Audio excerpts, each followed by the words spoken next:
Hey gang, what's up? Just Aaron right here, Canadian Looney. Pretty excited for today's show. Should be a thundering Thursday as always. We've got some really cool videos to look at here today. Like to say hello to the people that showed up early. Hello, Captain Kirk, my man, Mr. Pickles. What is up, Mike Maloche? How are you today?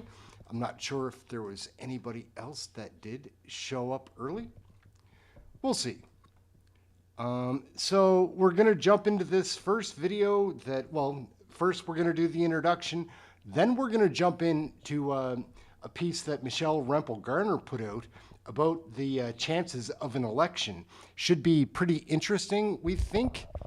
Anyhow, let's kick it off with this. Oh, hello. Do you have a warrant to be here? It's time for a change in this country, my friends. A real change. Wiggle and squirm as you might, it is really hard to put lipstick on a pig. When I'm Prime Minister, I will keep my promises. WTF. Here. I know this place is where I am. No other place is better.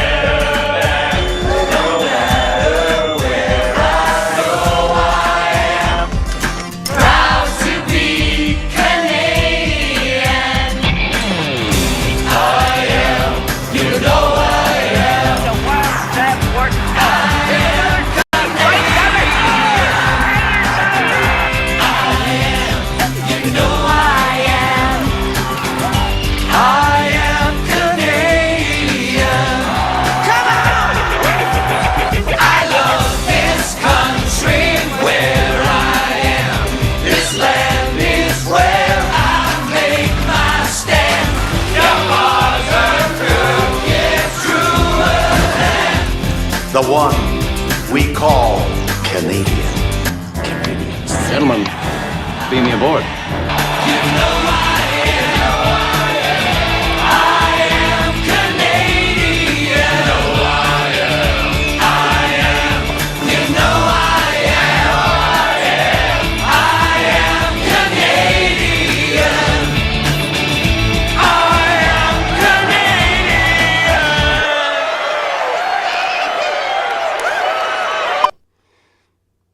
So yes, we're going to drop now into this piece that Michelle Rempel-Garner did, and it does give a pretty good explanation of what is going, what are the chances of an election. Hey Sheila Hall, what's up today, my sister? Hey Brent brother, how are you? What's up? Good to see you. Let's keep going with this Michelle Rempel-Garner piece. I had somebody ask me yesterday if I could show this, and I couldn't do it in the live yesterday during the live, but I can show it today. So we're going to get into that. You're going to hear a lot today about a confidence motion that is about to be brought forward in the House of Commons by Conservative leader Pierre Poilievre. So this is breaking news in Ottawa today. And I want to break it down for you, what's happening, what this confidence motion is, what the wording is, hey, what Danielle, it means, what's up? and what the likelihood of an election is. I need you to Crystal, do two things for me before I break it down for you. Number one, in the comments, and I'm going to break this down, but the possibility of an election really soon just got a lot higher. So we need to be ready. For those of you who want an election and want to win, there's a link in the comments. It's a donation link. And guys, this is not the United States. There's no corporate fundraising. The way that we win elections in Canada is by donations, and even $5 helps. You can get tax receipts for certain amounts. And this is for my campaign, and my campaign, my riding association often helps out candidates and other EDAs. So there's a link in there. I know you guys are struggling to make ends meet, but I got to do this because the chances of an election just got a lot higher. So the other thing I need you to do is share this video. When you share this video, it helps get this analysis out around the mainstream media. We know they're liberal. We know that there's news bans with C18. This is Justin Trudeau's news ban. So when you share these videos, you help me get the word out. Okay, let's break down this confidence motion, what's going to happen, and what you need to watch for. So this morning, what's up, Mr. Hobbs? It's Wednesday morning, so all the different party Danielle, caucuses are meeting. Pierre Poilievre announced that the Conservative motion to test the House's confidence in the government, so essentially something that would trigger an election, is going to be very simple. It's going to read... What's up, Casey? Very simple and very cleanly, that the House does not have confidence in the Prime Minister and the government. So it's really a choice for the NDP and Liberals now, or the NDP and Bloc to make. Are they going to vote in favor? Are they going to say they have confidence in Justin Trudeau and the Liberals or not? So there's no escape clause here. It's just flat out, do you support the government or not? Now, what's changed since the last confidence motion? Why is this important now? Well, you'll remember a couple weeks ago, NDP leader Jagmeet Singh, he did this big stunt, right? He came out and he said, I am supposedly, I don't have confidence in the government, so I'm going to pull out of this agreement that I have with the Liberals. Now, a lot of media, Christine, a lot what's of up, you have been calling his bluff. Certainly, Conservative leader Pierre Poilievre has been calling his bluff, right? He's been saying, no, this is just a stunt. The NDP, if they're serious about this, if they're seriously not going to support the Liberal government anymore, then they need to vote non-confidence in the government. So this will be a big test for whether or not Jagmeet Singh was serious. Was he lying or not? Was he... What does this mean? Was he actually saying that he was ending his agreement with the Liberals, or is he going to continue to prop them up? A lot of people have speculated, because he's not eligible to receive his pension until after February of next year, that he's been looking for ways to try and extend the Liberal government so that he doesn't have to go to an election. Get those likes in, folks. It does help. Let's see if we can get a big crowd gathered. It's pretty fun. It's good to see this amount of people already, but get the likes in. It does help. For some reason, I don't know why, but it does. Before his pension eligibility happens. So this motion, the way that Pierre Poilievre has very cleverly drafted this wording, it's very simple, it's very straightforward. They either have confidence in the government or they don't. There's nowhere to hide. Depending on what Singh does, it will really determine what the truth was in that statement. So that's the NDP. The other party that could continue to prop up this corrupt, unethical, tax and spend government of Justin Trudeau is Yves Blanchette with the Bloc Québécois. So they've been coy. The Bloc Québécois has been, they've been like, well, I don't know. Now, to be very clear, the Bloc Québécois have voted with Justin Trudeau's Liberals on virtually every taxation measure. Some of the craziest things that they put forward, the Bloc Québécois has supported. But the difference between the last confidence motion and this one is that the Bloc Québécois just won a safe Liberal stronghold on the island of Montreal. They just had a surprise by-election victory. So if the Bloc Québécois think that their prospects of picking up seats in a general election in Quebec are good, they could vote non-confidence against the government. I want to be very clear in this analysis.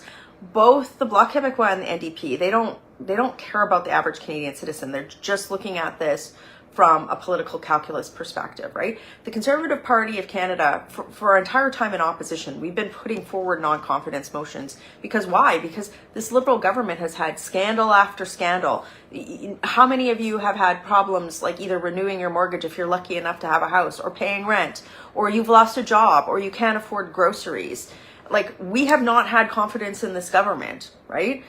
Now the Bloc Québécois and the NDP, they're maneuvering. They're trying to figure out what's politically advantageous. But the Conservative Party, we believe that we need to go to an election specifically on the issue of the carbon tax, right? We know it increases the cost of everything. We know that the Liberals want it to skyrocket. That's going to make things so much more expensive for all of you. So this is why we're putting this motion forward. One of many reasons.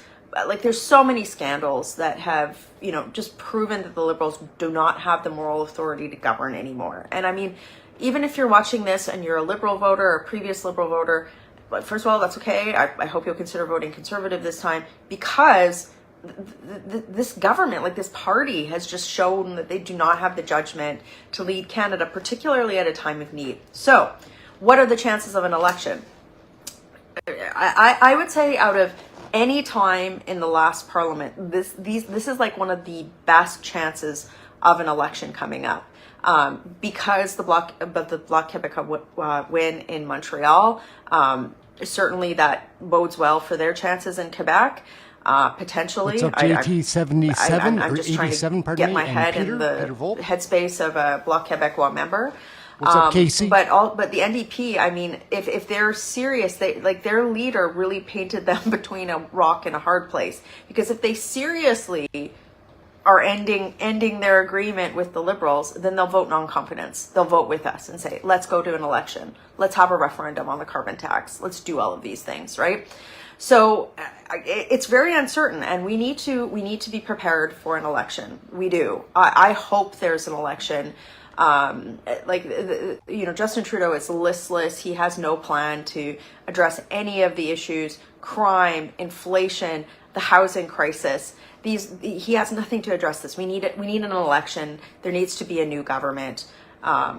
You need to have a say on all of these things at the ballot box. Every Canadian does, regardless of their political stripe. We need an election now. That's abundantly clear. So, follow along. I'll be giving you analysis as much as I can over the next week. The timing of the non-confidence motion will happen probably the middle to late next week. I'll give you some updates here as we get more details on that. But again, the link in the comments on the donation, we got to be ready for a campaign. It's I talked to my campaign team this morning, and I said, look, we got to be ready, start looking for space, think about getting the campaign signs out, all of those things. We have to be ready. But up, my Rita? appeal How to are you you, for Raz? donations is What's also, up, folks? Good if to you see are you. a Conservative supporter, you want to see Pierre Poilievre as Prime Dan Minister of H. Canada, we have to help Conservatives in non-held ridings. And that's Canada a lot. RV. My riding does that a lot. We have a history of doing that. So every dollar that you give us, it allows us to get our message out around Justin Trudeau's news bans and talk about the issues that matter to Canadians. In closing, let me just explain to you how this confidence motion is happening and what it means for the future. Because there was a news story, and again, it was super torqued. Yesterday, there was a bunch of headlines that read, Justin Trudeau will allow Conservatives to call a non-confidence motion in the House of Commons. What does that mean? What does it mean for Justin Trudeau to say he allows us to call a confidence motion in the House? So during the budgetary process, and I'll try to simplify this as much as possible, the House agenda, like who sets the agenda in the House of Commons, there are allotted days for the opposition they're called supply days. They're part of this budgetary process, and that's the day when opposition parties control the agenda in the House of Commons through a motion. It's a bit oversimplified, but between now and December, Conservatives are supposed to get about 5 days, 5 of those days, and that allows us to put motions in the House of Commons which require a standing vote. So, but the government House leader, so Justin Trudeau's Liberal Party, they're the ones who decide when opposition parties get these days. Now, typically standing practice means that those are sort of evenly distributed throughout the course of debate in sort of every month. It's a pretty regular thing. But in theory, what the Liberals could do is back end all of those days and prevent us from raising confidence in a desperate bid to hold on to power as they're, as they go down in flames. So this is a really tricky thing. It's why, the Liberal media was torquing this headline. Like, it was so benevolent, like, oh, Justin Trudeau's allowing us to do this. It's no, there's a high possibility that depending on what happens with this vote, that they could mess around with those days in the future, which is so undemocratic. And that's, it's so frustrating for me as a legislator to watch those sorts of things. But the Liberals have committed to having one of these votes next week. I'm sure that they're putting a lot of pressure and offering everything to the Liberals and to the Bloc. I'm What's now up, Don convinced Beggs? that How are you today? if What's going on, one Darren? of these parties told Justin Trudeau to print $50 billion, put it on the front lawn of the House of Commons and set it on fire, that he would do that in order to avoid an election at this point. So we know that there's probably a lot of greasy backroom deals that are attempting to be made right now. But I mean, look, if somehow And it's not impossible. Justin Trudeau, Jagmeet Singh is actually good for his word that he's ended his agreement with the Liberals, and he votes non-confidence next week. And if the Bloc see an opportunity to gain seats in Quebec because of their by-election win, and they vote non-confidence, then we will go to an election. I want to be clear, very clear about the motivation here. We, as Conservatives, we need change in government. Like there's no Liberal that can argue that Justin Trudeau's government is providing good government right now. We need the people of Canada to decide who gets a mandate at this point in time. Even the by-elections results show that Canadians want change, and we need to have an election. We need to have an election right now. So that's why we're moving this non-confidence motion. It's very clear. There's no preamble. It's just straight up, straight down. Do these other parties have confidence in the government? We certainly do not as Conservatives, and we could have an election. So share this video. And again, just one final appeal. I will be getting ready for an election. My team is getting ready for an election. And if you donate at a certain amount, there are tax credits available too. So please do that. Please share this video. The link is in the comments. That is your update for Wednesday morning from Ottawa. And as I get more information, I will share it with you here. So click subscribe. Working hard for you. Have a great day.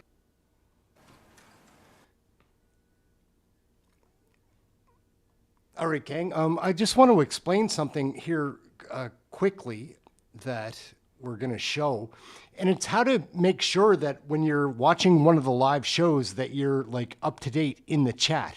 And maybe you'll want to take a peek at this. I think you will. We're going to drop over here. This is a little confusing. I've never done this before.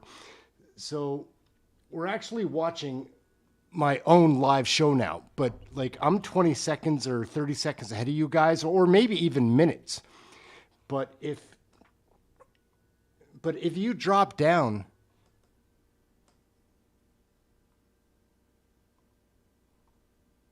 come on. Well, maybe this isn't going to work. My computer's working too hard. But if you can see over here that there's a little live button, like right here, that's what you want to hit, and then you'll be up to date with the chat room, just so you know how that works. Anyhow, we're going to zip out of that. Very confusing for my computer. And we will get into this piece, which is super interesting committee. Here we have the whistleblower from the SDTC scandal, and let's take a listen to this gentleman. It's great. You know, there's a lot of speech here. Frankly, I'm embarrassed to be here because me being here is an indication that the systems that are set out to protect people don't work. That's the biggest issue here, and I'll continue on my speech, Brock but Girl? How are you? I want to make it clear that I'm here not just for SDTC, but point out that this should not have taken a 2-year effort to get to this point. And even to this day, real accountability doesn't exist. The Auditor General's findings conclusively validated and vindicated every single one of the issues I initially raised. Within hours of the report's publication, the Minister dissolved SDTC, a clear indication of the severity of the misconduct. This decision should serve as further proof that SDTC was beyond repair, with corruption that was so badly ingrained that it rendered the organization unfixable. It also serves as the ultimate indictment against SDTC's leadership, who continue to work today. I'd like to extend my gratitude to the Office of the Auditor General for its dedication to this inquiry and their wider efforts as one of the few independent institutions in Canada that continue to uphold public trust in a system that has become increasingly opaque and unjust. And just as I was always confident that the Auditor General would confirm the financial mismanagement at SDTC, I remain equally confident that the RCMP will substantiate the criminal activities that occurred within the organization. Again, I accepted this invitation to come to this committee because I'd like to talk about the actual effort that was required to get to this point and what the continued lack of action by the federal government indicates about our society. because the real issues extend beyond SDTC's collapse. The true failure of the situation stands at the feet of our current government, whose decision to protect wrongdoers and cover up their findings over the last 12 months is a serious indictment of how our democratic systems and institutions are being corrupted by political interference. It should never have taken 2 years for the issues to reach this point, and what should have been a straightforward process turned into a bureaucratic nightmare that allowed SDTC to continue wasting millions of dollars and abusing countless employees over the last year. The first government official that I approached was the Liberal Member of Parliament for Calgary Skyview, George Chahal, at an SDTC event all the way back in May of 2022. He assured me that he took this situation seriously and guaranteed that he would facilitate contact with the appropriate people in the federal government and the Auditor General's office. His subsequent refusal to engage forced us to spend the next 5 months trying and failing to contact various agencies, including ISED, the Ethics Commissioner, as well as the Public Integrity Commissioner, to name just a few. It was only in December 2022 that I finally contacted the Auditor General's office, which set off a chain of events that finally culminated in the report in June. It took almost a full year after we initially talked to the MP that this file eventually ended up at ISED, who then hired RCGT in March 2023 to conduct a fact-finding exercise. This fact-finding was supposed to be a 6-week exercise with a simple goal to just validate the documentations that I had provided, with a stated guarantee that subsequent investigations involving the AG, ISED, and the RCMP would be initiated if any of those documents and allegations were proven true. By May 2023, ISED had already confirmed most of those allegations. RCGT had even drafted a report and provided a debrief to myself, with ISED bureaucrats stating their plan to make a recommendation to the Minister and PCO that the report be released and that at least 4 separate investigations be initiated and managed through a newly created office within ISED. All of this should have led to immediate action, but once those findings reached the Privy Council office and the Minister's office, everything changed. The investigation was delayed for another 4 months, allowing SDTC to continue misusing funds and mistreat employees, where at this point the federal government had in fact known that this was true.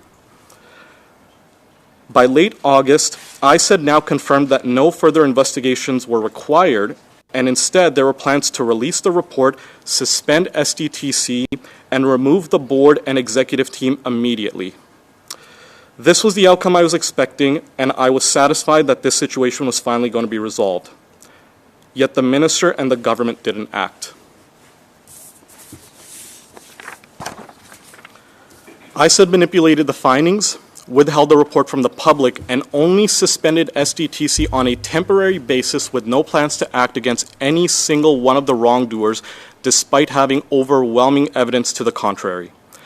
The minister himself defended his inaction, stating that RCGT's report was inconclusive, but if anyone read the legal disclaimers that RCGT themselves had written in the reports, it would actually state the contrary. The report explicitly stated that none of the findings and work done by RCGT could actually be used to prove or disprove misconduct. This delay and lack of action again let SDTC continue operations unchecked and continue them to allow misuse of taxpayer dollars. At this point, the AG's office informed me of their decision to act, and in response, I made the decision to whistleblow a second time, this time publicly releasing recordings that expose ISED's deliberate inactions and falsehoods. The fact that I had to act again speaks volumes about the depth of corruption, not just within SDTC, but within the government and bureaucracy. The government's failure to act promptly or transparently is not just a bureaucratic failure, it is a moral one. These revelations triggered further inquiries. Excuse me, Mr. Witness, I would have to stop you there because I think that's a good point. You're a little over your time, and I'm sure the members are going to have additional questions for you. So without further ado, I'll turn to Mr. Perkins for 6 minutes, please. Thank you, Mr. Chair, and thank you, witness. If it wasn't for your ethics and bravery, frankly, over the last 2 years, and tenacity to expose this, we wouldn't be sitting here today in the previous meetings we have. So I think on behalf of everyone and all taxpayers, I thank you for the service you've done and continue to do. One of the areas I'd like to explore is around the former chair, Annette Basharian, and her desire to get money from SDTC to the Basharian Center at Cape Breton University. And I believe in a memo or an email that was written to Jennifer Smith from then VP of Investments, Zayed Rahim, who's now the acting president. He emailed her and said, I quote, Jen, this project is approved for fast track to the VCS, the committee, the analysis committee. Why would something be fast tracked, and how would that happen? In usual cases, we would fast track applications that we clearly could see met all of the requirements for SDTC. I appreciate that you pointed this out because, we've had a lot of board members and executives speak to these issues as simple mistakes of, everything was just, we forgot to recuse ourselves and that was it. But examples like that are what actually proves the intent, because one of the clearest ways to actually show what was happening is the potential of how they were brought into the organization and the preferential treatment that was given to these projects. So for the Verschuren Center's application, there's no logic that anyone in the public could believe that this wasn't preferential treatment, because for the ecosystem stream of funding, Patty that wasn't publicly known to my anyone. girl, good to see you. So the public, who should have the ability to apply to something like the ecosystem fund, couldn't apply to it, yet she was getting fast-tracked. I appreciate that. I've got limited time. Then on January 18th, the same vice president sent a note to someone named Beth saying it was rejected because of conflicts, and saying that we will help find funding from other avenues in government for that project. Did SDTC staff help Annette Basharian find funding for this project and other projects from the government? As an example, $50 million went to Annette Basharian's NR store from Natural Resources and $170 million from the Infrastructure Bank. And on top of that, the Basharian Center got a total of about $6.6 million anyway from ACOA, ISED, and other programs. Were SDTC staff involved in helping her get government money from other departments? They were, and that's something that SDTC employees aren't supposed to be doing. If an application gets rejected, you reject it and you point them to other organizations, but SDTC employees are not expected to actually go out of their way and spend their own time to actually help an organization get funding. So that was completely out of the realms of their regular day-to-day business, and it happened multiple times, not just the Verschuren Center. So ACOA gave the Verschuren Center How are you today? June 9th, 2022, $2 million. What's up? Then again gave them another $4.2 million a little later on from ACOA. Then ISED gave the center $1 million, another $1 million, bringing that to about $5.2 million. And then the Verschuren Center got another $3.1 million from the ISED department. So it looks like the Verschuren Center got over about $10 million itself, and then another $220 million for our other projects from government departments. And she was using ISED or SDTC, the Green Slush Fund staff, to help get her projects money from the government? Not for all of them. Again, this is just that one situation where after she was rejected, SDTC employees were asked, but you've also missed a couple more million because there's another entity called NGen, which I said funds, that then indirectly funded the Verschuren Center. And one of the things I'd like to point out is there are almost 3 or 4 different public announcements announcing the Verschuren Center getting funding, and every single one of them announced the same exact project, even though that project and the outcomes of that project have already been completed and funded 3 times over by various federal agencies. And the Ethics Commissioner found her to about have breached 10 the minutes Conflict into of question Interest period, Act just so twice, people he know. said in his report. But in committee this week, it turned out under questioning that he actually said it was 24 times in his, but he didn't have any of these projects in it. So clearly, Annette Verschuren's conflicts with SDTC were way more than 24, as were other directors like Guy Humet, Andre Lise-Matteau, Stephen Kukucher, the list goes on. In fact, the Auditor General identified 9 directors in conflicts that did 186 conflicts out of 226 transactions. Was that your experience, that over 80% of transactions were conflicted with the board directors? I never did the math, but there wasn't a single project review committee or board approval that didn't have at least 1 or 2 projects that were directly connected to board members. And for the majority of the time, employees weren't actually told about these conflicts. This was all only known at the board level, and you would only find out after the fact, and this is why I mentioned the additional help that was provided at these projects on the front end and the preferential treatment, because for the most part, none of this was known to us, but you can look back at it and say, oh, that was why they got preferential treatment relative to others. Thank you. That is the time. Ms. Bradford, you have the floor for 6 minutes, please. Thank you. Now watch this. This is going to be some soft Mic ball on now, stuff. if I hit the right button. Okay, I want to thank the T-ball witness for appearing today. I'm sure it's pretty uncomfortable for you. I understand that you already have given testimony at a previous committee, so I appreciate that you've come back because we asked you to come to public accounts.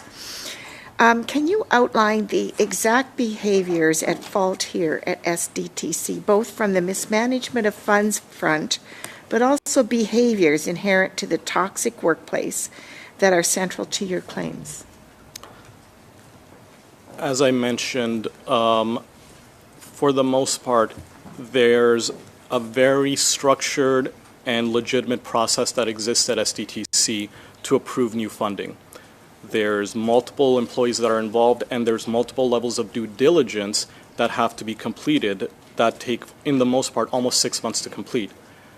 The examples that I would mention are times where the project would come into SDTC and get selected for due diligence and a fast track, even though the company might have never applied in an official capacity. During the due diligence stages, multiple occasions, there were times where the external reviewers and the internal reviews that employees would do clearly pointed out that the project should not be funded, yet all of those decisions were then overruled by executives and then forced into the board for final approval. Can I just ask for clarification? You said they never applied, but they came into. How did they come into for consideration if they weren't applying? I'm confused. A lot of times these projects would just suddenly show up and an executive say, hey, we have this project that we think someone should look at. So again, there is a legitimate and official process, but some of these projects never followed that official capacity, and this is why I continue to mention the preferential treatment. So it's one thing to say everything is done and someone missed a conflict of interest declaration, but for all of these, if not the majority, it was always some extra case of there's preferential treatment, there is information that clearly shows that the project is ineligible under 5 or 6 different categories. And for any of those situations where at the same time they are continuing to push a project along that shouldn't, they are then rejecting other projects that have the same or better impacts to the environment that they would then reject in place of these projects. Okay, so now then if you could turn your attention to the behaviors inherent to the toxic workplace that, are central to the claims that you brought forward. I don't think that's the focus of this committee today, honestly. I think it's up to us to decide what the focus of the committee is, and I'm Getting asking the testy, is question she? respectfully, because you were definitely claiming that it was a toxic workplace. And so I would like to know what behaviors constituted that, in your opinion. Well, Telling for you, man, these example, liberals are there were hateful cases human beings. in which someone of LGBTQ background was abused by an executive employee. Abused in what way? Like verbally abused Yeah. or? Verbally abused and accosted for what they were. And in other situations, you know, for example, the CEO had 2 separate employees at the same time that were under her that were concurrently on stress leave. I don't think that's a normal situation for an organization with less than 50 people. Every single HR executive that worked at SDTC over a 2-year period went on stress leave and then was subsequently fired. Could you tell us what period of time the two were on stress leave? Because, you know, there has been a lot of stress in the workplace, and during COVID, you know, people were short-staffed. So when approximately was this period where there were 2 off on stress leave at the same time? I would ask I'm just waiting to SDTC. get the Okay. signal for. All right. Now, what was the Question exact period of We should be time that ready you to were move employed here at in a couple of SDTC? minutes. I think it's a span of about 2 years, but if you could provide us with more specific dates from the start and end of your employment there? I worked there from, I believe, July 2020 all the way to June of 2022, during which time I was directly involved in the approvals and disbursements of over $200 million in funding, and that would include funding and reviews of projects across every single one of the different funding streams that the AG has mentioned in her report. Okay, so I'm looking to understand if you served with the previous board chair, M. Basili, or was your term strictly under Ms. Venturin's chairmanship? Just for Sharon. Okay. So CBC reported last December that whistleblowers such as yourself had fears that when ISA took charge of the file, that the department would hesitate to get to the bottom of things because the Today, target Trudeau, of the what's up? probe How was my was brother funded doing? and supervised by the department. But over the last year, ICE had launched 2 independent investigative reviews through third parties and even welcomed an AG investigation in order to get to the bottom of claims at SDTC. So what were your fears based on exactly? I hoped you listened to the recordings that were in those audio clips because I think they would provide some context. But, I mean, up, the Tommy whole Gunn? SDTC situation is a conflict of interest, so why wouldn't ISED, who is implicated in its own mismanagement of SDTC, not conflicted in hiring a third party that supposedly is independent? But again, if they were actually independent, why would they have such long legal disclaimers that disclaim all responsibility against what their findings were? So if the minister claims that all of these were independent and truly factual, why do all of the actual reports say that none of this is actually factual or legally binding or even meet a minimum threshold of any sort of professional, legal, or accounting standards? When you compare that to the Auditor General, there was no disclaimer. There was nothing there that would say, hey, we don't know what we're talking about and this is not legally binding or this Calamaru? doesn't meet a requirement on the professional standards. I would also mention that there are over 37 hours of recordings that we are fully willing to provide that would clearly show how the situation actually evolved versus how the public would know. Thank you. That is time, I'm afraid, Ms. Bradford. Suivant, c'est Madame Sinclair Degagné. Madame Sinclair Degagné. And Okay, we're going to cross. witness one, I'm just going to test the ear. We're going to cross over here. We'll get into question period right now. I think we've got a feed.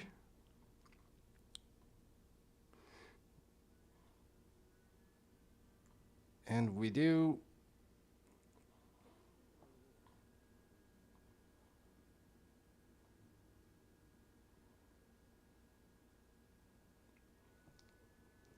Just get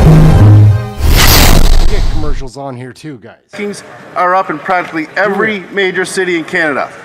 Between 2016 and 2023, the sexual assault rate has almost doubled in York Region, and sexual assaults are up by more than 30% in the neighboring Peel Region. Unbelievable. Conservatives will ensure that repeat violent offenders remain behind bars while awaiting trial, and we will bring back mandatory jail time for...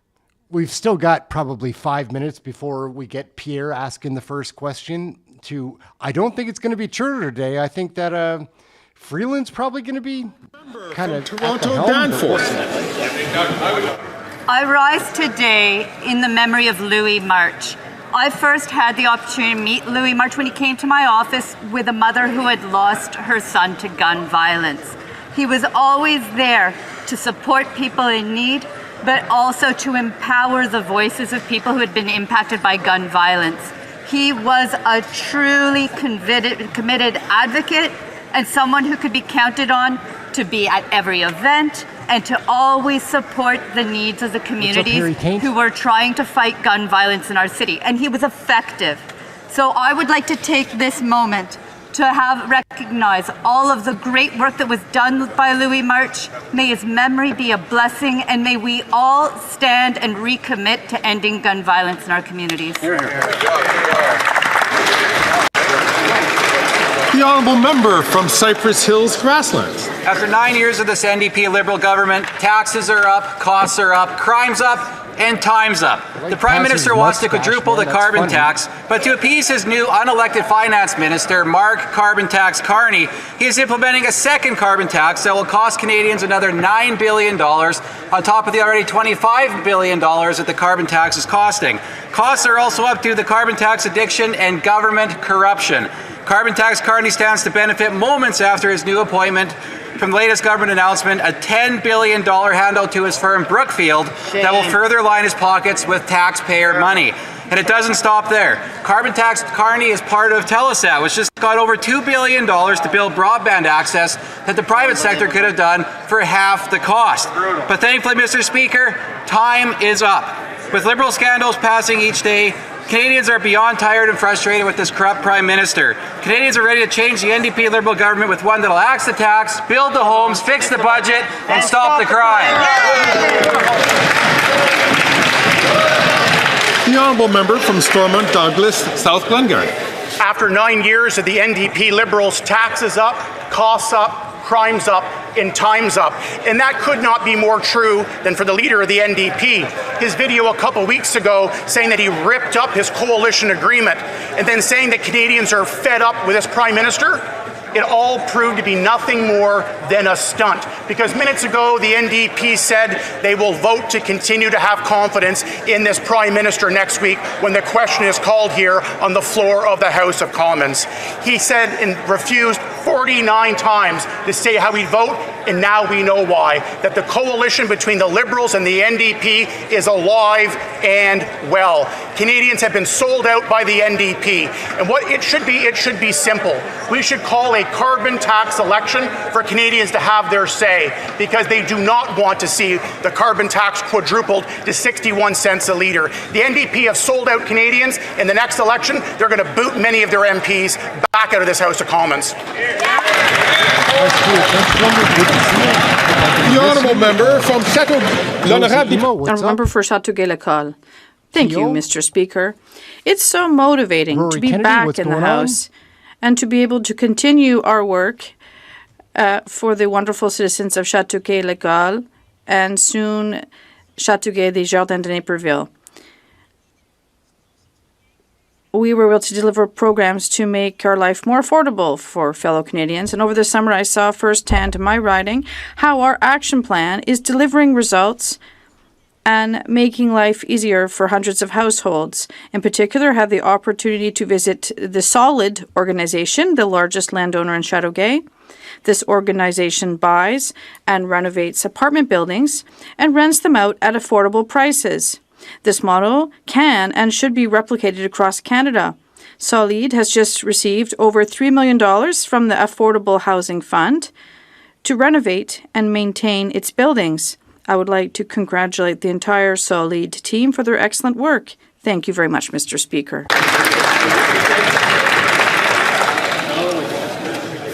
The honourable member from Victoria.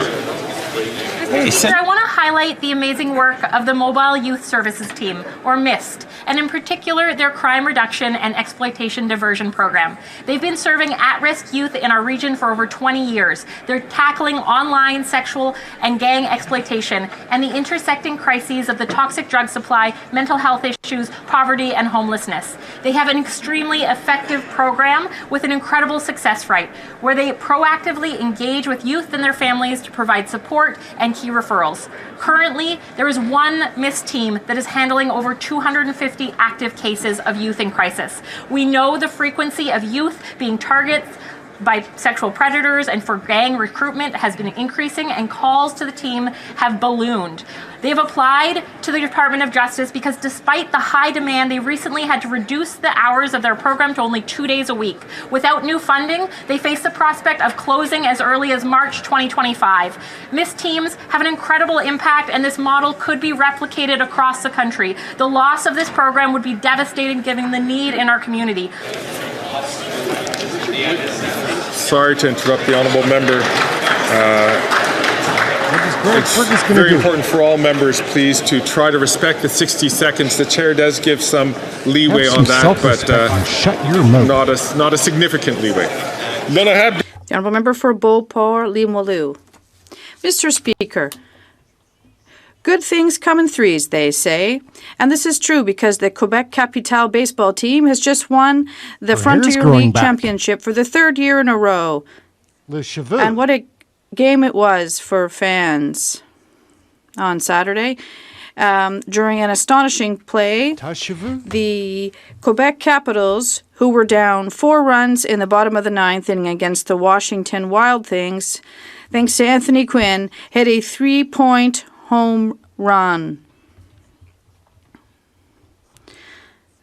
This is the 10th title in the team's history, and it helps to celebrate their 25th anniversary this year. This is thanks to all of the talent and hard work of the players and the entire organization, including their manager, Patrick Scalabrini, and the president, Michel Laplante. Congratulations, and thanks again for making the whole town so proud. See you again next year.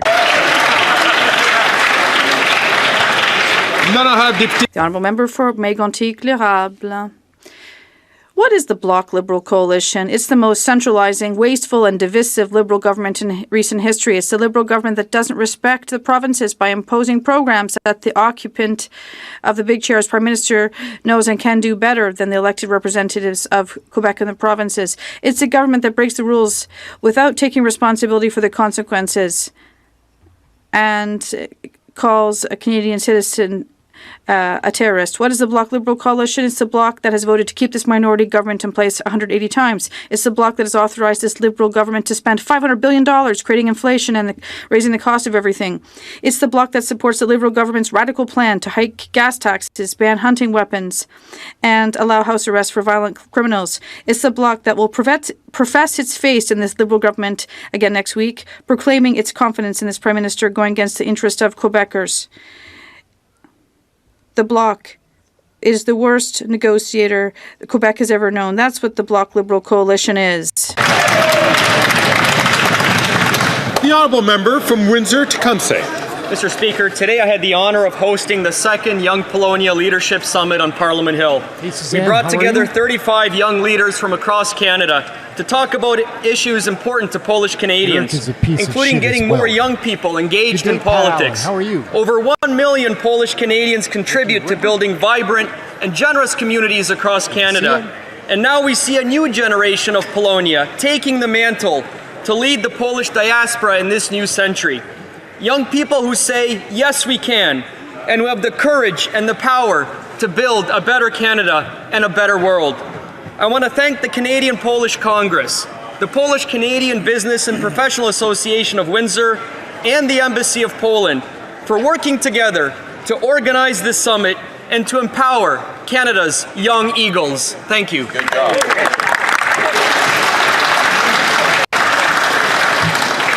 Oral questions, questions orales. Chef de l'opposition. Mr. Speaker. Let's go. The Premier of the Quebec Nation said today that the Liberal government's decision to double the number of temporary immigrants, bringing it to 600,000, will imperil social services for Quebecers. Will the leader of the Bloc Québécois listen to what the Premier of the Quebec Nation is asking? Who is asking that the Bloc Québécois not support the Liberal government next week, and that they support the interests of Quebec and the Quebec Nation.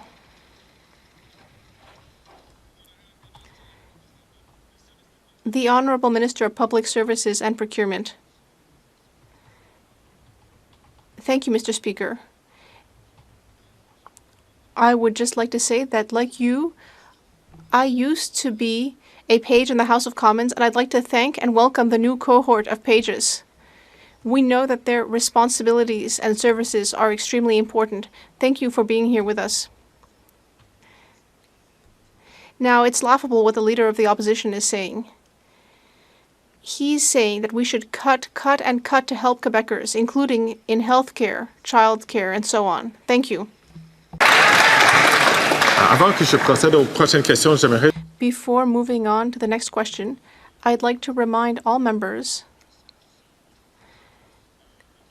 that it's important that questions have to do with questions of this government's administration in order to address issues of responsibility here in this House of Commons. The Honourable Leader of the Opposition. It's not just the Premier of the Quebec Nation, but also the PQ in Quebec that is condemning this centralizing, expensive government. He said that this government voluntarily destabilized Quebec, and that's an abuse of power by the federal government. The Bloc Québécois is propping up a party that is abusing Quebec, according to the PQ. Why has the leader of the Bloc Québécois abandoned the Parti Québécois and all Quebecers to keep the most centralizing prime minister in history in power?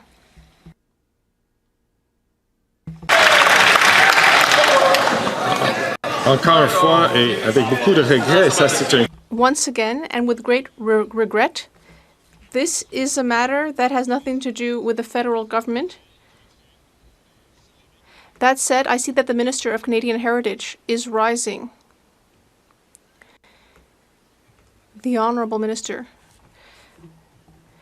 We know that the last time that Premier Legault decided to become an ally of the Conservatives, we know that Quebecers had their say about that. They didn't like it at all. And we know that Mr. Legault and the leader of the Parti Québécois want to destroy an incredibly important institution for Francophones in Quebec. I'm talking about Radio Canada. We will always fight for our culture and for Quebecers. Busy.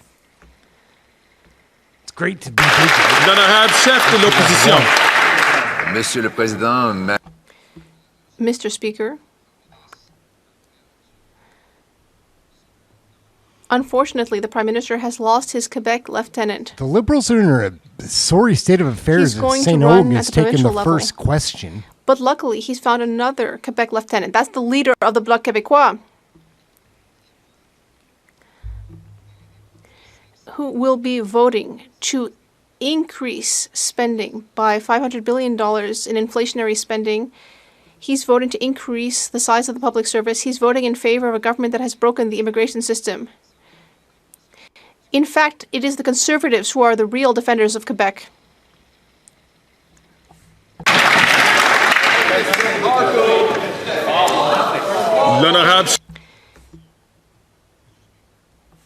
We all knew that the NDP leader had sold out the people and signed on to a costly coalition with this carbon tax prime minister to tax people's food, punish their work, double their housing costs, and unleash crime in their communities. But he claimed that he had torn up the carbon tax coalition so that Winnipeggers would not fire him in a by-election. But as soon as the votes were counted, he betrayed them too and taped back together this carbon tax coalition. How can anyone ever believe what he says again? What's up? That used to be good. Chair's in a very uncomfortable situation here. The Honourable Leader of the Opposition. The NDP leader was terrified he was going to lose a by-election in Winnipeg, a NDP stronghold. So he put out a Hollywood production where he claimed he had torn up the carbon tax coalition onto which he had signed up, that he was going to stop fighting for his pension and start fighting for the people. But once the votes were counted, he betrayed them again. He is a fake, a phony, and a fraud. How can anyone ever believe what this sellout NDP leader says in the future? What's up, WG? How are you doing? WG, what's up? Look, and he turned the volume off. There's nothing wrong with the audio. He just plays with his button, doesn't know what to do or say.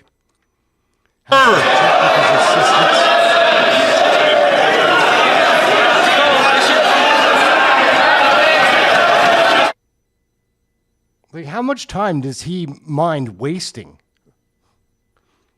Some kind of colleagues.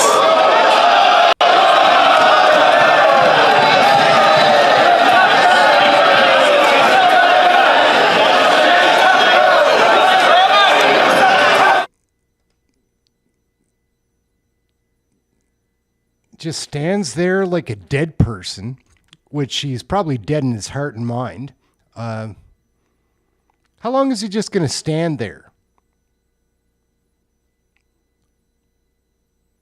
Like a zombie, guys. Like, I don't know what to do or say during a period of time like this, because now it's been over a minute of just standing there with nothing to say, waiting for an answer from one of his assistants on what to do because he does not know. He's incompetent, and that's why he was given the position. Or awarded the position.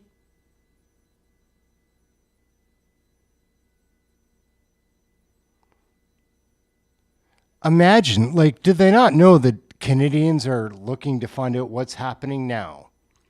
And I actually think that this is a part of their plan, is to make it suck so bad that people don't even tune in. But you've got to remember to tune in to see what they're doing. Professional manners. Colleagues. Order. I watch a lot of this shit and I see through what they're Colleagues, doing. there are some long-standing traditions of this House which we should endeavor to respect. It is important that we ask questions in question period to make government accountable to the people of Canada.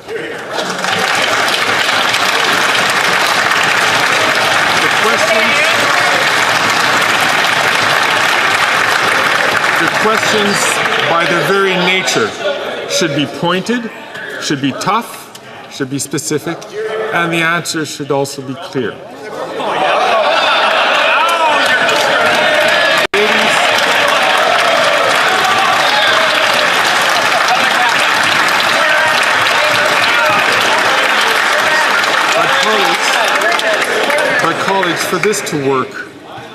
For this to work, we also have to make sure that we work within the rules that we have. There were some important questions which were asked, but he's a liar, a phony, and a fake. The administration of the government, and therefore there weren't responses to that. And it is important to make sure that we do that.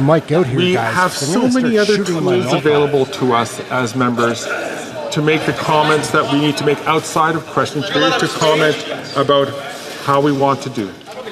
Now, while the microphone was off,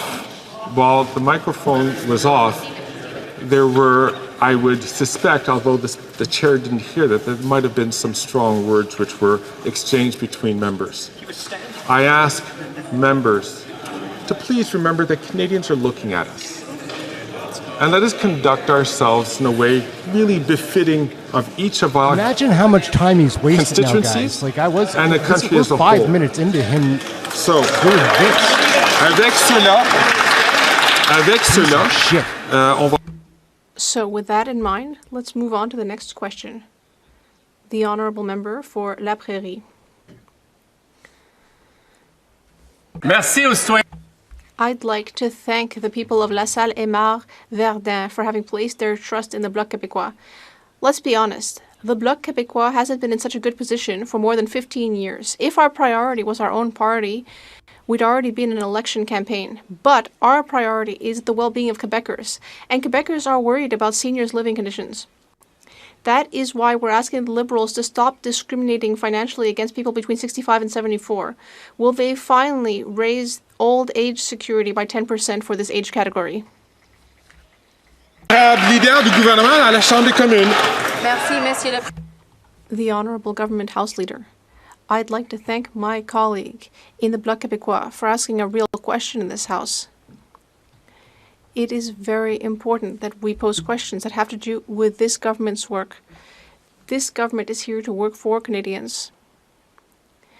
And we are here to demonstrate every day what we are doing for Canadians. I would like all members in this House to bear that in mind. The Honourable Member for La Prairie. The Liberals need to understand something very simple. There are two possibilities, and they both have a price. Either they raise OAS by 10% for 65 to 74-year-olds, or they will pay the price at the ballot box.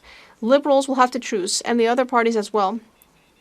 If you think that old age security is not important, well, try saying it to their face. The Liberals will pay the price one way or another. Are they going to raise OAS by 10%? Yes or no? L'honorable ministre du Travail et des Aînés. The Honourable Minister of Labour and Seniors. Mr. Speaker, I'd like to welcome the member for La Prairie to assistance for seniors, because in the past he had not assisted or supported Canadian seniors and services for them. In fact, he voted against lowering the age of retirement to 65, and he voted against increasing the guaranteed income supplement for the poorest Quebecers. And when we implemented a dental plan, what did the member for La Prairie do? He voted against it. South. Oh my God, here we go. Maybe it's Medical going to get worse. Association is deeply concerned about privatization. Thanks to years of cuts, Canadians are worried that there's a... Excuse me. Oh my God, someone should shoot Greg. Colleagues, I'm having some difficulty hearing from some shouting coming from the latter third of the House. Can I ask all members, please, who do not have the floor to not speak? I'm going to invite the honourable member from Burnaby South to start from the top, please. Were you having trouble hearing? The Canadian Medical Association is worried about privatization in our healthcare system. They're worried about the real impacts of a dangerous shortage of frontline healthcare workers, family medicine, family healthcare workers. They're worried about specialist shortages, nurse shortages. The Conservatives want to make people pay to receive healthcare, and the Liberals are too weak to stop them. Why are the Liberals letting Conservatives force people to pay out of pocket to receive healthcare? Yeah, we'll keep the racial slurs as much edited. Again, I'm just going to ask members, please, not to take the floor unless they are I'm not meaning to sound like Greg unless they are recognized by the speaker to do so. I cannot. I know some members would like me to make a more specific intervention. Unfortunately, from the chair, I cannot see who's making that intervention. But I will ask members, please, to not speak when they're not recognized. The Honourable Minister of Health. Well, thank you, Mr. Speaker. And working together, we've been able to make incredible progress in our health system. Bilateral agreements signed with every province and every territory based on cooperation, $200 billion. And with the NDP, when they were interested in working with us, we were able to do things like dental care with 650,000 people already getting care. We're able to do things like pharmacare. But unfortunately, the NDP has made a choice. They decided to give in to a bully who's using playbook that comes from a movie like Mean Girls, rather than stand up and fight for our healthcare system and work collaboratively, Mr. Speaker.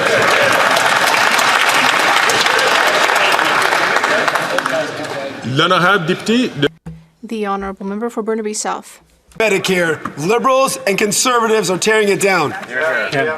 Les libéraux Liberals promised to help seniors in Quebec with the Aging Well at Home initiative, but Quebecers aren't getting anything because the Liberals and the Legault government are too busy fighting between themselves. Is the Prime Minister going to stop dragging his feet and finally deliver the assistance to Quebecers? l'honorable ministre de la Santé. The Honourable Minister of Health. Choose to continue the work on pharmacare? No. Did they choose to continue the progress on dental? No. Did they choose to make progress on working with provinces and territories in a spirit of collaboration? No.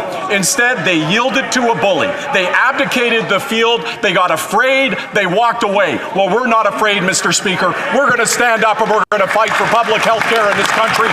We're going to get it done. We're going to deliver dental care. We're going to deliver diabetes medication. We're going to make sure that every woman has access to contraceptives, and nothing is going to stop us.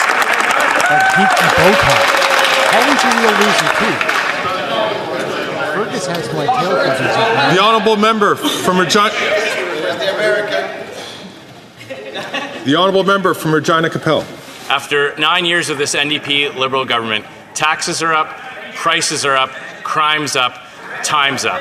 And the NDP leader has sold out workers by devaluing their paycheck by supporting Liberal inflationary deficits. He sold out seniors and families by hiking the carbon tax, driving up the cost of food and home heating. And he has sold out young Canadians who have given up on the dream of home ownership thanks to the doubling of housing costs. And what did he sell them out for? To protect his pension. Now Canadians have to suffer longer just so he can get paid. So why doesn't the Prime Minister just call a carbon tax election so Canadians can decide? The honourable leader of the government in the House of Commons. Thank you, Mr. Speaker. Mr. Speaker, I don't think we should be politicizing pensions, but if the member opposite or his leader wants to talk about the size of their pensions, then they should talk about that, because at a time when they are getting millions of dollars or will be getting millions of dollars in government pensions, they also look to cut the pensions of everyday Canadians. Wow. Mr. Speaker, we are here to support seniors no matter where they work, not just parliamentarians with their pensions. Thank you, Mr. Speaker. The honourable member from Regina Capel. It's Canadian seniors who are cutting back because of this government's cost of living crisis. They're cutting back on food and home heating because of the carbon tax and inflation that this government caused. But let's go back to the NDP leader. He had a really dramatic show this summer where he pretended to rip up the agreement, but then would never commit to actually voting non-confidence and giving Canadians the carbon tax election they so desperately want. It was all just a show. So simple question, during all those meetings with the Prime Minister and the leader of the NDP, was the Prime Minister just giving him acting lessons?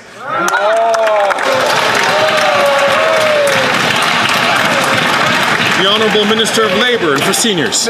Mr. Speaker, it's very interesting to hear my friend from Regina Capel, who was around in those days. In fact, he was sitting right where you're sitting, Mr. Speaker, when Prime Minister Harper went to Davos. Yes, Davos.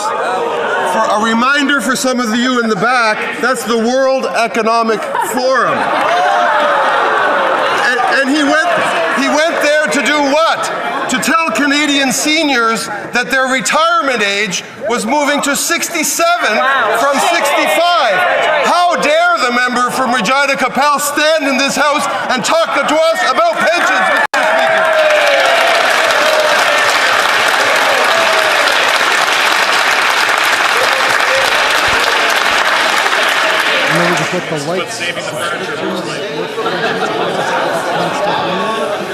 I could have sworn that yesterday was Wednesday. The honourable member from Kelowna Lake Country. After 9 years of the NDP Liberals, taxes are up, costs are up, crime is up, and time is up. And the Liberals and the NDP believe in quadrupling the carbon taxes to 61 cents a litre. And this is at a time when 2 million Canadians a month are going to food banks. Seniors are turning down their heat, and people are living in RVs in truck stops. Canadians cannot afford this costly coalition. When will the Canadians have a carbon tax election so they can decide between the costly NDP Liberal coalition and common sense Conservatives? Yeah. The Honourable Minister for Natural Resources and Energy. Thank you, Mr. Speaker. It would be nice in this House if people actually used facts. At the end of the day, a price on pollution is actually an affordability mechanism. To get rid of the carbon rebate will actually be making people who live on modest incomes poorer. At the same time, it will be imperiling the future of our children, abandoning them to a future where we have runaway climate change. It is so ridiculous after 300 economists have said that, and the Leader of the Opposition refuses to talk to any one of them, that they can get up and make up these fairy tales. The Honourable Member from Kelowna Lake Country. It's not a fairy tale that people can't afford to feed themselves in Canada, Mr. Speaker. You know, the NDP leader has voted 24 times for the carbon tax, and the NDP talk a big talk, but they cannot be trusted to do what's best for Canadian families. The NDP Liberals tax your food, punish your work, take your money, double your housing costs, and unleash crime and drugs in your communities. Common sense Conservatives will axe the tax, build the homes, fix the budget, and stop the crime. Time is up. When will we have a carbon tax election so Canadians can choose their future? The Honourable Minister of the Environment and for Climate Change. Thank you, Mr. Speaker. Setting aside the fact that both the Parliamentary Budget Officer and 300 economists have said that 8 out of 10 Canadians get more money than they pay to carbon pricing, we have a report today that from the independent organization, the Climate Institute, which shows that emissions are down again in Canada, Mr. Speaker, in 2023. The report also shows that without our plan, emissions would be 41% higher. That's the non-plan from the Conservative Party of Canada. That's the equivalent in terms of pollution of adding 60 million vehicles on our road, Mr. Speaker. That's what we're talking about here. Hear, hear. The Honourable Member from Kenora. After 9 years of this NDP Liberal government, taxes are up, costs are up, crime is up, and now, Mr. Speaker, their time is up. They have ballooned costs and driven up taxes to the point that people are struggling to feed, heat, and house themselves. And it's why Canadians deserve a carbon tax election, where they will be able to choose between our common sense plan to axe the tax or the NDP Liberal plan to quadruple the tax. So, Mr. Speaker, why are the NDP continuing to sell out Canadians and support this Liberal government? Yeah. The Honourable Minister for Families and Social Development. Thank you, Mr. Speaker. I appreciate the opportunity that the Conservatives have given me to speak about what's up. Do you know what's up, Mr. Speaker? The number of childcare spaces available for families across this country. Also, Mr. Speaker, women's participation in the workforce is at an all-time high. Investments in the early childhood educator workforce, we've also seen that wages have gone up for this workforce, Mr. Speaker. And one more thing, the Canada Child Benefit was raised in the summer, going up. The Honourable Member for Kenora. Mr. Speaker, that is cold comfort to the people struggling to fill their gas tanks, put food on the table, and afford simple, basic necessities. But we know the NDP will only pretend to stand up for Canadians if they can be assured that they have the backing of the bloc to keep this tired and corrupt government in power. 24 times, in fact, the NDP voted in favour of the carbon tax while Canadians are struggling just to get by. So once again, this is why we need a carbon tax election, so that Canadians can choose between our plan or the NDP Liberal plan. Why are they so afraid to give Canadians a choice at the ballot box? Yeah. Some voices are more distinct than others. The Honourable Member knows who I'm talking about. So I just remind all members to keep their voices unless they're recognized. And that question, there we go. The Honourable Member for Shefford. Let's remember that seniors are listening. They've had enough of these evasive answers. It's time to make a decision. All year, I've been going to meet seniors throughout Quebec. They all agree that Liberals should increase old age security for people between 65 and 74, just as they did for people 75 and over. This is urgent. We cannot create two classes of seniors. Will the Liberals finally put an end to this system and increase OIS by 10% from 65 years of age? The Honourable Minister of Labour and Seniors. Mr. Speaker, I know that the Bloc Québécois don't like to hear this, but votes and other actions have consequences. The Bloc Québécois voted against the dental care program, the National Dental Care Program, which now exists in my colleague's riding, her own riding. I went there with my colleague recently, and I met one of my colleague's constituents out of the 14,000 constituents who now receive dental care in her riding. And this person expressed their gratitude, but my colleague voted against that. The Honourable Member for Shefford. The Liberals have a choice. Either they put an end to this two-tier system for seniors, or they are going to have to go to the ballot box to maintain their system. We in the Bloc Québécois have opted for justice and fairness. It's time for the Liberals to make a choice. They can put an end to this age-based discrimination, or they can keep trying to promote this unjustifiable discrimination at the ballot box. What are they going to choose? The Honourable Minister. Mr. Speaker, once again, my colleague is raising the specter of an election instead of taking concrete action like voting for assistance to Canadian seniors. She has not tried to help Quebec seniors ever since she's been here. She's voted against an increase in the guaranteed income supplement. She voted against the dental care plan that is helping 14,000 people in her own riding. She claims to speak on behalf of seniors, but it is the Liberal government that is actually taking action to help our seniors. Once again, some voices are very loud and distinctive. I know the member knows who I'm talking about. I would invite members not to speak unless they receive the floor. The Honourable Member for Jonquière. Not only are the Liberals discriminating against seniors, but they are also making cuts to organizations that are trying to support seniors. For example, they've been making cuts to the Aging Well at Home initiative because they don't want to sign an agreement with Quebec. Once again, a cynical attempt to interfere with Quebec's jurisdiction, and seniors are suffering for it. In fact, Quebec's intergovernmental affairs minister said that it's disgusting. That's what the minister said, not me. That is disgusting. When will the Liberals make an agreement with Quebec and stop taking seniors hostage? The Honourable Minister, we have a very important pilot project to help seniors age at home.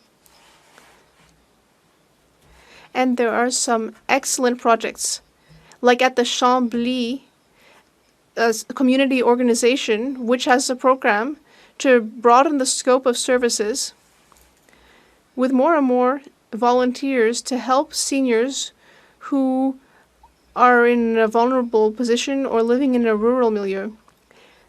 The government of Quebec is blocking that. My colleague should address his question to the government of Quebec that is blocking the money. Member from Regina Leuven. After 9 years of this costly coalition, taxes are up, costs are up, crime is up, time is up. The NDP Liberal government's reckless policies have forced 2 million people to food banks. Their destructive carbon tax has made it almost impossible for our farmers to make affordable food to put on the tables of Canadians. Canadians want and deserve a carbon tax election. They can decide between the costly coalition or a common sense conservative government that will axe the tax, build the home, fix the budget, and stop the crime. The question is, when will this lame duck Prime Minister call carbon tax elections so Canadians can have their say? I like Warren Stanley. He's got a bit of a competitive but to remind members to ensure high quality. Be careful about making comments about specific members of Parliament. The Honourable Minister of Justice and Attorney General. Let's review the facts for a moment about the carbon price. The carbon price reduces pollution and puts money back into the pockets of Canadians. In fact, 8 out of 10 families receive more money back than they pay with an increasing price on pollution. It is the single best market mechanism known to reduce carbon footprints. We used to have a lot of parties in this chamber supporting that price. Unfortunately, we've seen a flip in terms of position by virtue of the leader of the NDP's position. What that does is it signals voter cynicism, but it also signals to progressives, including in my riding of Parkdale High Park, that if you want a party that's going to fight against climate change, your only choice is the Liberal Party of Canada. The honourable member from Regina Looney. When single mothers decided to put milk in the fridge or gas in the car for their children, that answer can give them no comfort this winter, Mr. Speaker. The NDP has sold out Canadians for what, Mr. Speaker? It's time to know the truth. Will the NDP stand with Canadians and make sure that there is a carbon tax election that they want? Or is it true, Mr. Speaker, does the leader of the NDP care more about his pension than what Canadians want?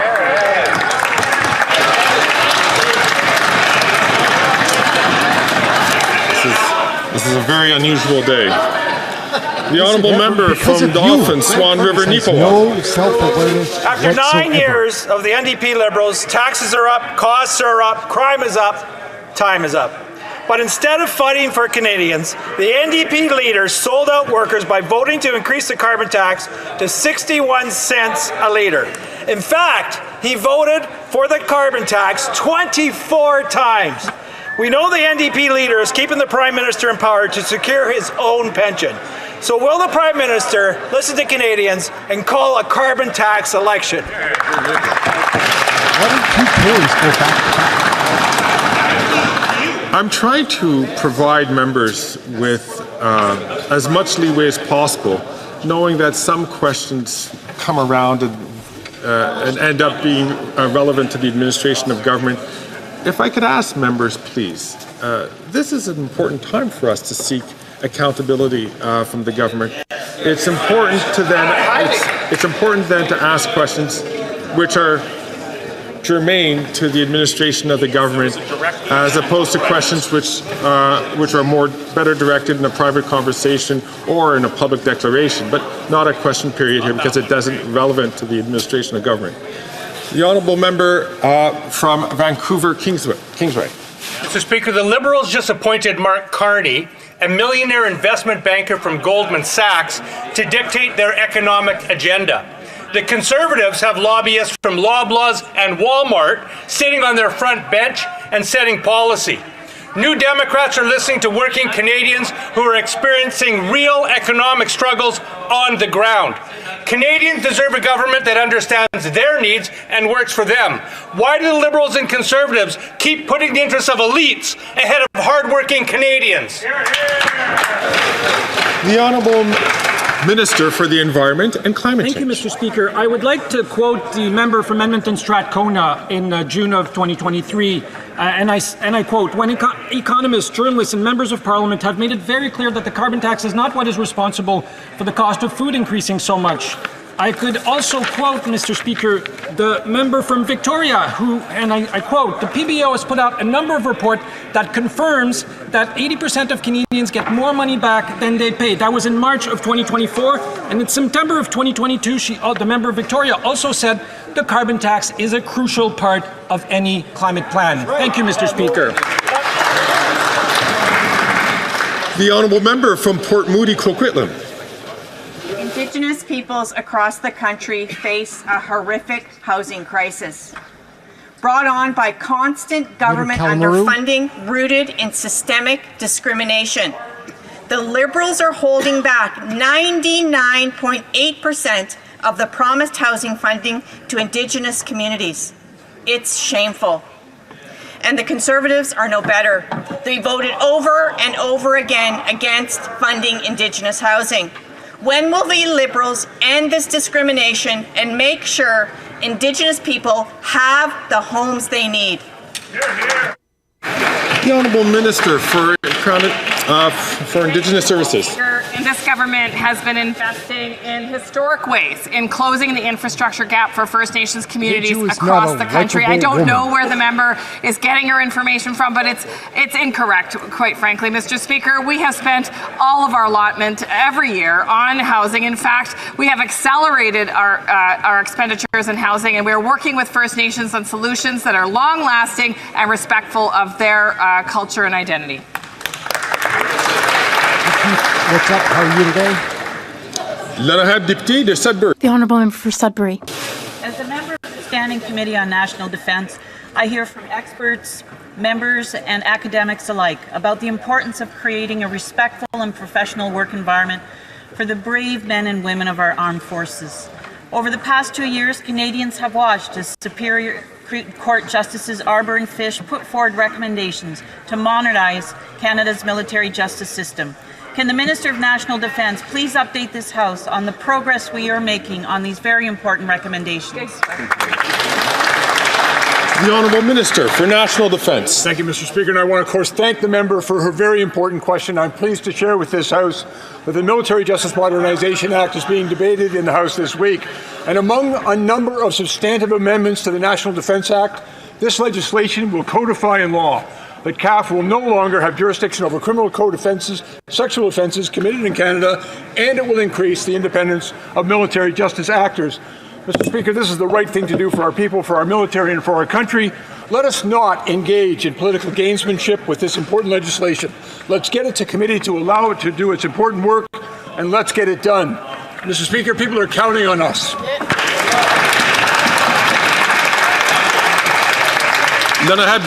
The Honourable Member for Mégantic-l'Érable. Another tough day for the Liberal government. The Liberal Prime Minister is so bad for Quebec that his Quebec lieutenant has decided to jump ship in order to be able to defend Quebec better. The leader of the Bloc Québécois, though, wasted no time in applying to become the Prime Minister's new Quebec lieutenant. There was no need to negotiate for long, Mr. Speaker, because the position was open. Here's what we're wondering. Can the Prime Minister tell us when he plans to swear in his new Quebec lieutenant? And that would be, of course, the Bloc leader, the Honourable Minister of Public Services and Procurement. Thank you, Mr. Speaker.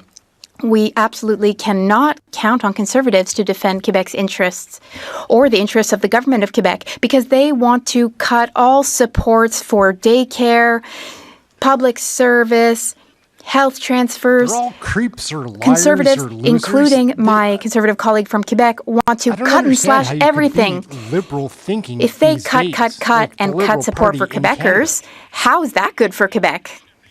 The Honourable Member for Mégantic-l'Érable. Cutting taxes on Quebecers, that's what we're going to cut, Mr. Speaker. Now, the Liberal Bloc has not achieved a thing for Quebec. Now the Bloc will support a federal government that's worse for Quebec than any other. A centralizing government that takes money out of Quebecers' pockets to expand its big federal machine. A government that imposes programs in Quebec's areas of jurisdiction and that has created the worst immigration chaos in history, bringing Quebec to a breaking point. A government that is imposing a job-killing forestry decree. Even the Premier of Quebec is imploring the Liberal Bloc to vote to defeat this bad government. Will the Liberal Bloc listen to Quebec, or will they listen to the centralizing Liberal Prime Minister? The Honourable Minister of Public Services and Procurement. Thank you, Mr. Speaker. We will not harm the interests of Quebecers. In fact, the member for Mégantic-l'Érable should perhaps take care of members of his own riding. He should correct the lies of his party leader who said that there's no dental care program in his riding. But in his riding, there are 11,000 seniors who are signed up, and yet he says that there's no dental care program, that it doesn't exist.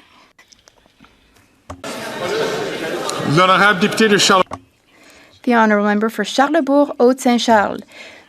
The Bloc leader showed his true colours yesterday when the Bloc committed to supporting the Liberal government. But that won't benefit Quebec in the slightest. They've gotten no wins for forestry workers, no wins for seniors. That's the Liberal Bloc for you. When will the Prime Minister officially announce that the leader of the Bloc will take on the role of Liberal Lieutenant for Quebec? The Honourable Minister of Public Services and Procurement. Well, unfortunately, Mr. Speaker, we can't count on Quebec's the Conservatives' Quebec lieutenant, because a few weeks ago he said money for modern transit, said it should go to Quebecers, but then the leader of the party humiliated him and said, don't listen to my Quebec lieutenant, we're going to take that money from Quebec and give that money elsewhere. So this money doesn't belong to the Conservative Party or to the Conservative leader. It belongs to the Quebecers, and we would use that money to help Quebecers. What's up, Rickety? Good to see you, man. Good to see you, brother.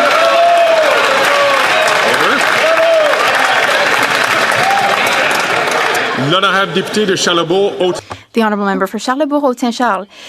Mr. Speaker, I represent a riding in Quebec, and I'm the political lieutenant for Quebec, and I'm proud to defend the interests of Quebecers. They want the third link. Meanwhile, the temporary lieutenant who's waiting for the Bloc Québécois leader to replace him as lieutenant does not want that. So the government has asked the Bloc to support them, but the National Assembly doesn't want that support. Yet the Bloc's been supporting them for 9 years. The Honourable Minister of Public Services and Procurement. Well, if he's often in Quebec, then my colleague, who is his party's Quebec lieutenant, should have heard on Radio Canada recently what his party's leader has said. He said that the Canada Dental Care Plan does not exist. Meanwhile, in his own riding, there are 10,500 seniors who have benefited from the dental care plan. So, you know, the Conservative Party leader is a liar. I'm going to say something to him about calling you a liar, because you're not allowed to use that language in Parliament, right? Ça, c'est une déclaration qui n'est pas... That is non-parliamentary. Well, look non-parliamentary language. I encourage the member to withdraw his non-parliamentary language. I apologize, Mr. Speaker, for my use of non-parliamentary language. The Honourable Member for Lac-Saint-Jean. I'll take it, I guess. Barney Rubble here. The drastic increase in temporary immigration that the Liberals have allowed is causing serious problems for provision of public services. Let's take a look at what's happening right now with asylum seekers. There are 4 provinces refusing to help Quebec by taking in their fair share of asylum seekers. 4 Conservative premiers, Mr. Speaker, New Brunswick, Nova Scotia, Saskatchewan, and Alberta.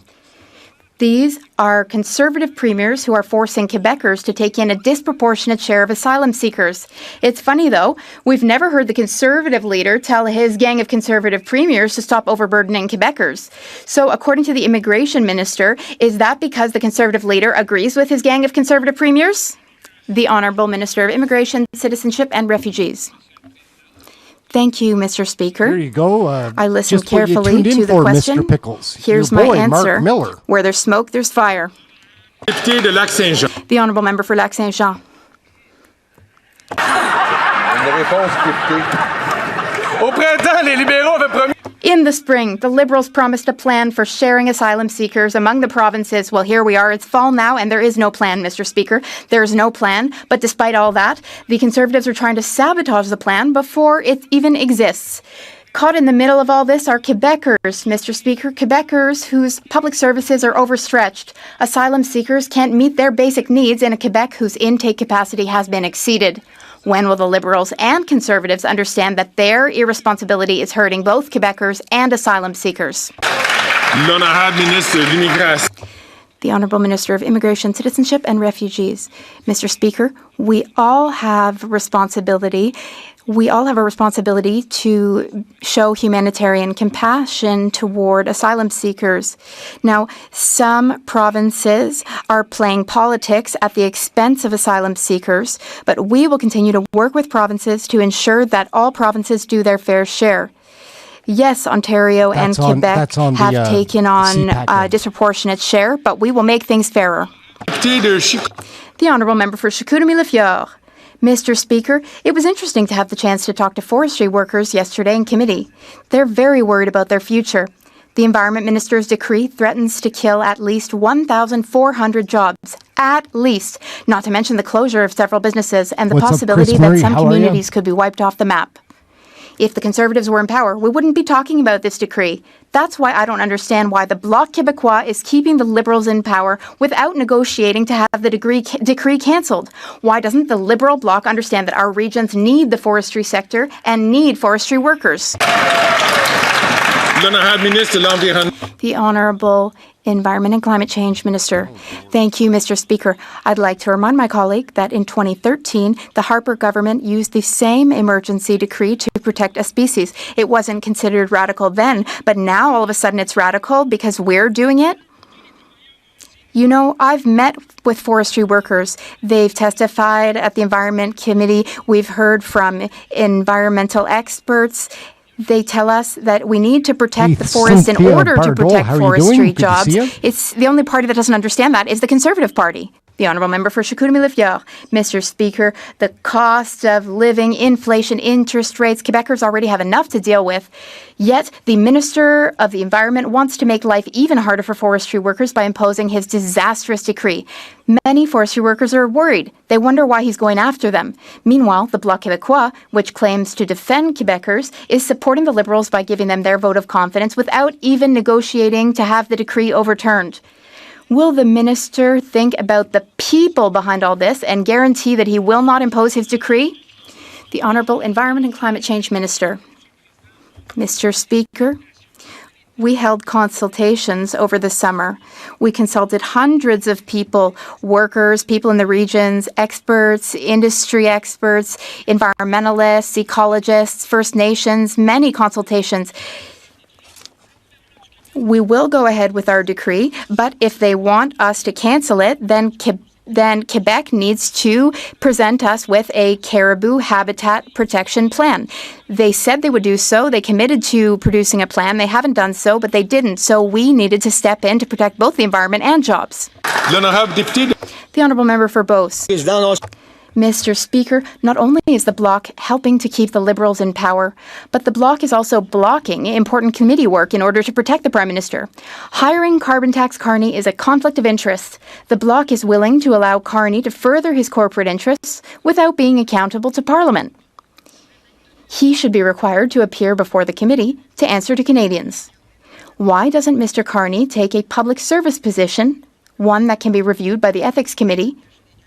Why doesn't he do that instead of conning Canadians? The Honourable Government House Leader. Thank you, Mr. Speaker. It's always the same with Conservatives. Canadians want to contribute to Canada, but don't have the Conservatives' partisan view of things. And then what does the Conservative Party do? Attack them. It's disrespectful and inappropriate in our democracy. We can disagree with one another without attacking Canadians. Thank you, Mr. Speaker. From Dartmouth, Cole Harbour. While the Conservatives attempt to block energy jobs for Nova Scotians and stand against prosperity for Atlantic Canada, our Liberal government is working hard to reduce energy costs while ensuring good jobs for Nova Scotians today and into the future. Can the Minister of Energy inform this House of our plan to protect Nova Scotians from an expensive power rate increase?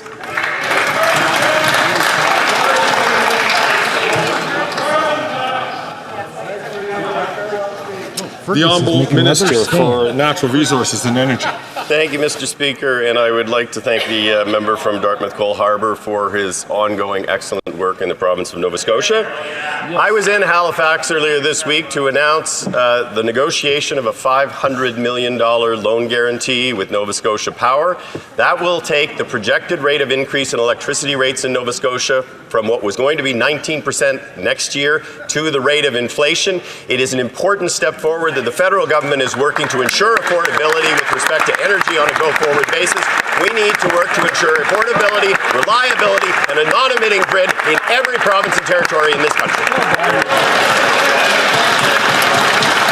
that common sense? How are you? The Honourable Member from Kamloops, Thompson Carver. After 9 years, taxes are up, costs are up, crime is up, and time is up. Mr. Speaker, let's play some Jeopardy! I'll have conflicts of interest for $1,000, Mr. Speaker. Answer. This person is advising the Prime Minister while also negotiating a $10 billion contract with his own company. He's also not subject to conflict of interest rules. The correct response would be, who is Carbon Tax Carney? Why is it that these Liberals want to pad the pockets of insiders and play Canadians for fools while enriching their own best friend? Yeah, well done. The Honourable Leader of the Government in the House of Commons. Thank you, Mr. Speaker. Mr. Speaker, I guess that member opposite will only get half his gold star from the Leader today because all he did was announce the slogans, but he forgot to attack the other political parties. Mr. Speaker, when it comes to eminent Canadians who do not share the vision of the Conservatives, what do? They attack them. Mr. Speaker, there's a diversity of views in this country, and whether you agree with people or not doesn't mean that you should denigrate their character. Mr. Speaker, the Conservatives should be ashamed of how they treat their fellow Canadians. Thank you, Mr. Speaker. Is that how it works with the Liberals? They get like stars by how they perform The on Honourable daily Member from basis? Kamloops Thompson Caribou. Did she actually just say we should be ashamed about how we treat our fellow Canadians? The reality is that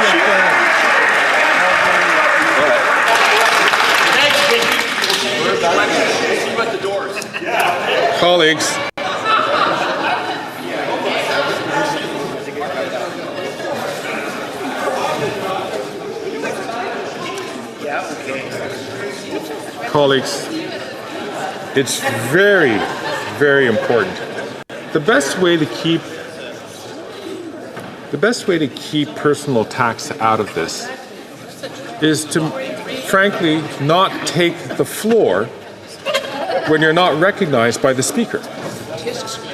And then that way, we don't have unfortunate comments that I'm certain that Sounds outside like of communism. this place, when you're downstairs in the room somewhere or talking to each other as real people, you would regret. The Honourable Member from Kamloops Thompson Caribou from the top, please. Thank you, Mr. Speaker. That answer speaks about shame. These Liberals should be ashamed for the way they are squandering Canadians' money while people are lined up at the food bank day after day. That answer tells us another day at the office, another Liberal scandal, no big deal. This is a Liberal government that is long on entitlements and short on ethics. Carbon Tax Carney started advising the Prime Minister. Shortly after, one of his best friends got a $2 billion government. Why is this government lining pockets of its friends while Canadians line up at food banks?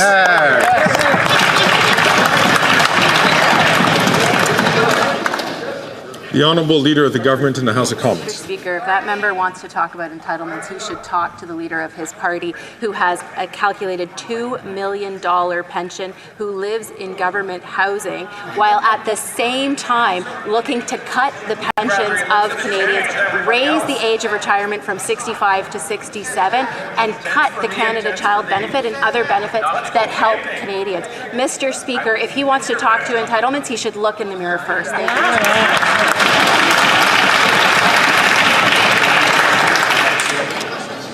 The Honourable Member from Lakewood. After 9 years of these NDP Liberals, taxes are up, costs are up, crime's up, and time's up, but this fake feminist Prime Minister is still up to his old tricks. Like so many women before, he shoved aside his female finance minister for his rich conflict of interest carbon tax crony, Carney, to take over. Carbon tax Carney will slap the carbon tax right back on home heating oil and let Canadians freeze in the dark this winter. He can afford those taxes, but they can't. Why is the finance minister letting herself be humiliated like this? The Honourable Minister for Diversity, Inclusion and Youth. Mr. Speaker, we won't take any lessons from the party opposite when it comes to fighting for equality in this country. Mr. Speaker, they were against $10 a day childcare. These are the cuts that they want to make, Mr. Speaker. They want to ensure and they support backdoor legislation that actually would ban abortions and take away women's right to choose, Mr. Speaker. Or, Mr. Speaker, the fact that their leader uses misogynistic hashtags in their videos to attract men who hate women. Mr. Speaker, we won't take any lessons from them when it talks to ensuring that we support women in this country. We will take no lessons. How do you learn? The Honourable Member from Calgary Skyview. Mr. Speaker, this summer, I, like many Canadians, watched in horror as wildfires ravaged the municipality of Jasper and Jasper National Park. Jasperites are strong and resilient, and despite the devastation, we will rebuild stronger than before. I was able to visit the Wildfire Command Center in Jasper with the Prime Minister, Minister of Employment, and Mayor of Jasper. Can the Minister of Employment update Canadians how our government is supporting residents and businesses in Jasper? Good question. You're not they don't like you there. They don't like you. Pretty funny. The heckling in the background is funny. The honourable minister, rather. Mr. Speaker, I had the opportunity as a kid to go to Jasper with my grandparents and my parents, and this July I visited Jasper and witnessed the devastation firsthand. And I want to thank from the bottom of my heart all of the first responders that made sure that the destruction wasn't even worse. Mr. Speaker, we have a historic opportunity to help Jasperites recover and rebuild faster. We have an act to amend the Canada National Parks Act, which will get the powers that the mayor needs in his hands. I urge every single party in this House to vote this motion in.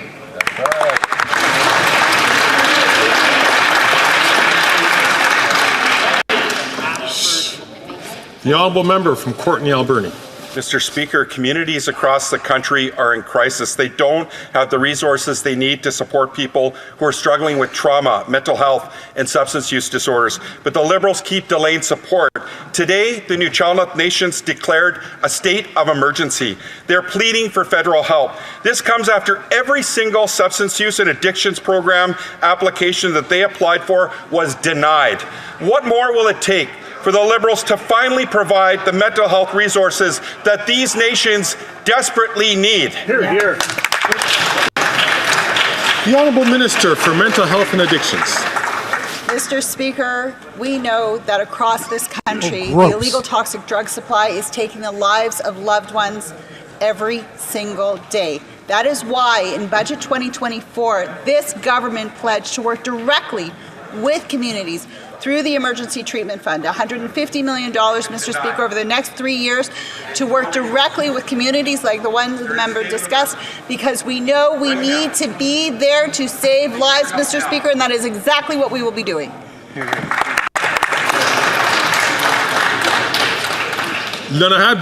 The Honourable Member for Richmond-Arthabasca. Mr. Speaker, I asked questions on October 23rd and February 8th about the problems that Canadians applying for greener home grants are experiencing. In my riding alone, there are 20 constituents still awaiting federal payment, even though they have already done the spending and the construction work has already been completed. This in Quebec is handled between 2 and 6 months, but in Canada, federally, if people are lucky, it can be handled in maybe 18 months. Can the minister tell us how and when this unacceptable situation will be fixed once and for all? The Honourable Natural Resources and Energy Minister. Thank you, Mr. Speaker. The Green Building Fund is very important. It's important because it will improve building efficiency, all while bringing down greenhouse gas emissions. Many Canadians have received government payments from the federal government. If constituents in his riding are experiencing issues, I'm very open to discussing that with my colleague. Perhaps together we can find a solution. All the time we have for question period today. I believe we have a point of order from the Honourable Member for New Westminster Burnaby. Merci beaucoup. Thank you very much, Mr. Speaker. Question period. They brought in Chris Demers Chris D'Entremont to try to fix the situation. Anyhow, guys, what a terribly frustrating episode of, I think Thursdays might be the day of the week that is the most frustrating to watch, because you see how deep and dirty the Liberal cabinet, aka the Liberal cupboard, really is. Like, it's embarrassing, guys. They just lie to your face, Greg Fergus did what he did there in the first 5 minutes of the show and screwed it up for like 15. And then he was doing it again like numerous times throughout the show. It is frustrating, but the reason that we have to watch is because it's so bad. That's the thing. Like, if people don't know, and a lot of people don't know, like until I started doing this channel last September, I had no clue that this was how our federal government ran. But now I've learned a lot over the last year. I've spent thousands of hours watching this stuff, and I'm sorry to call these politicians pieces of shit, but they are pieces of shit. They're rotten human beings. They would sell you out. They would not help you at any instance unless they were going to benefit themselves. That's what all of these liberal NDP, especially the cabinet ministers, but the backbenchers are a lot too. I'm sorry to get all wound up. I try to keep it light, but that stuff that happened early on in question period really is upsetting. And again, I watch too much of the politics, but I guess that's my job. And the job here is to show Canadians what's happening, which on the live show, I give a lot of opinions. I do my other videos. I mostly just show the information that I think Canadians need to see. That's what we're doing here. Anyhow, I'm Aaron. This is This is Canadian Looney. It was question period for a long period of time. Anyhow, I appreciate everybody coming to watch and tune in. The self-respect and respect of others in the chat room is great. I very much want to thank my moderators for doing an amazing job. Sheila, Captain Kirk, and my man, Mr. Pickles, Darren Dimebags, thank you all so much. And also just a big kudos to the people that are viewing here. You do a really good job of keeping it within the lines. We try not to use the hardcore swear words. Sometimes they have to come out though, I get it. And we're gonna wrap this one up. We're gonna send you out on the little intro and extra that I've got here, and thank you all for watching. Oh, hello. Do you have a warrant to be here? It's time for a change in this country, my friends. A real change. Wiggle and squirm as you might, it is really hard to put lipstick on a pig. When I'm Prime Minister, I will keep my promises. WTF. Here. I know this place is where I am. No other place is better than. No matter where I go, I am proud to be Canadian. I am, you know I am. The world that works. I am Canadian. You know I am. I am Canadian. Come on! I love this country where I am. This land is where I make my stand. Young Arthur Cook, yes, truer than The one we call Canadian. Gentlemen, beam me aboard. you know I am Canadian. You know I am. You know I am Canadian. I am